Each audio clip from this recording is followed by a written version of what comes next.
నిన్నటి వీడియో ప్రకారం మనం పిల్లల గురించే తెలుసుకుంటున్నాం.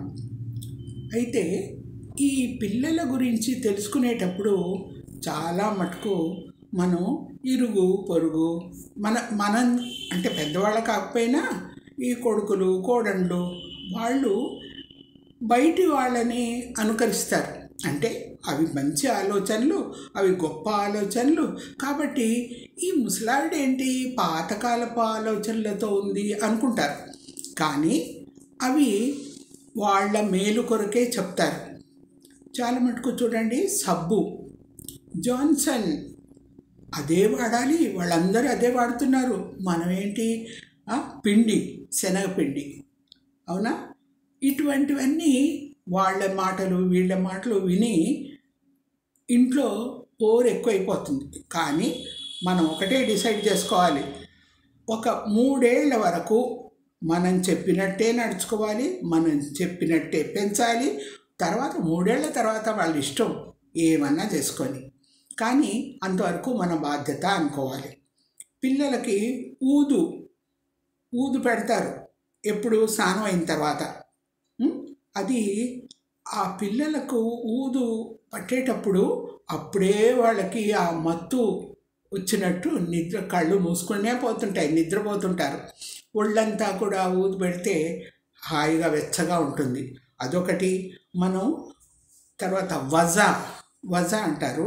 ఆ వజ పొడి మాడకి పెడతారు, అరిచేతులకి, అరికాళ్ళకి. ఇదంతా పిల్లలకి వేడి పుట్టిస్తుంది, వెచ్చగా ఉంటుంది. కాబట్టి వీళ్ళకి స్నానం చేసిన తర్వాత జలుబు చేస్తుంది, దగ్గు, ఇవన్నీ ఏమి ఉండదు.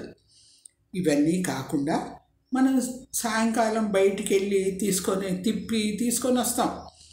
మనకేంటి ఆలోచన? అమ్మో, బయట దుమ్ము, బయట వేడి, అది పడుతుందో పడదో మన పిల్లలకి అనుకుంటాం. కానీ ఇవన్నీ ఇట్లా నడిచిన తర్వాత వాళ్ళకి ఏమీ కాదు. సాయంత్రం మళ్ళీ మనం వచ్చిన తర్వాత మళ్ళీ వాళ్ళ డ్రెస్సులు అవి మార్చి మళ్ళీ ఒకసారి నూనె పట్టించి తలకి ఊదు పట్టి, తర్వాత బయటికి మనం నమ్మినా నమ్మకపోయినా సాయంకాలం దిష్టి తీయటం మనకి ఆనవాయితీగా వచ్చిన పద్ధతి. ఆ దిష్టి తీయటం వల్ల లాభమా నష్టమా అది అనవసరం, కానీ తీయటం అలవాటు చేసుకుంటేనే మంచిది. ఆ దిష్టి తీయటం కొందరికి వస్తుంది, కొందరికి రాదు. నా ప్రకారం పసిపిల్లలకి మన చూపుడు వేలంత పొడవు తెల్ల బట్టలు, చిన్న ముక్కలు అట్లా 3 తీసి వాళ్ళకి దిష్టి తీసి ఒక చోట వేసి కాల్చేసేయాలి. ఆ మసిని పిల్లలకి పెట్టాలి. ఈ పిల్లలకు బొట్లు పెట్టడం కూడా కొందరు మామూలుగా అడవి దేవతలు ఉంటారు చూడండి, వేలుతో, బొటన వేలుతోనో చూపుడు వేలుతోనో ఇట్లా పెట్టేస్తారు. మన పిల్లలకున్న అందమంతా నాశనం. దాని బదులు అగ్గి పుల్లతోటో లేదా మామూలుగా చిన్న ఏదైనా పుల్లతోటి చిన్న బొట్టు అరిచేతికి, అరికాడికి దిష్టి తాకకుండా బొట్లు పెడుతుంటారు. అది మంచి పద్ధతి. ఇంకా ఈ పిల్లలకి మనకు తెలిసినో తెలియకో బయట నుంచి జనం వస్తుంటారు. డెలివరీ అయింది, పిల్లగాడు పుట్టాడు అనగానే చూడ్డానికి. మనం కరోనా టైంలో మనకు తెలుసు, బయట నుంచి వచ్చేటప్పుడు కాళ్ళు చేతులు కడుక్కొనే లోపలికి రావాలి అని. ఆ పద్ధతి ఇప్పుడు స్ట్రిక్ట్గా చేయాలి. ఎందుకంటే ఎవ్వరు కాళ్ళు చేతులు కడుక్కోకుండా లోపలికి రావద్దు, పిల్లల్ని ఎత్తుకోనివ్వద్దు. తర్వాత ఈ కొంతమందికి అదో పిచ్చి అలవాటు, ముద్దులు పెట్టడం. దగ్గర తీసుకుంటారు, ఆ పిల్లలకి ముద్దులు పెడతారు. ఆ చెంపలకంతా జల్దీ అనే స్కిన్ డిసీజెస్ కొన్ని వస్తుంటాయి.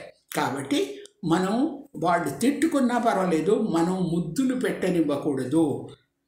ఎత్తుకుంటే కూడా మనం నీట్గా బట్టతో మొత్తం వాళ్ళని కవర్ చేసి కొంచెంసేపు ఎత్తుకొనివ్వాలి. అంతేగాని ఇష్టం వచ్చిన వాళ్ళందరూ వచ్చి వాళ్ళని ముద్దులు పెట్టి వాళ్ళ బట్టలు మార్చి ఇవంతా. ఇంకా చాలా పెద్ద మనుషులు వస్తే వాళ్ళకు చేతికి నూనె ఇవ్వాలి. ఆ నూనెని మన పిల్లలకి మాడకి రుద్దమనాలి. వాళ్ళు తృప్తిగా ఆశీర్వదిస్తూ నూనె రుద్దుతారు. దానివల్ల మన పిల్లలకి ఆరోగ్యము, ఐశ్వర్యము, ఆశీర్వాదము అన్నీ వస్తాయి. కాబట్టి మొత్తము పిల్లలకి బయట గాలి తగలకుండా జాగ్రత్త పడాలని ఆశిస్తున్నా.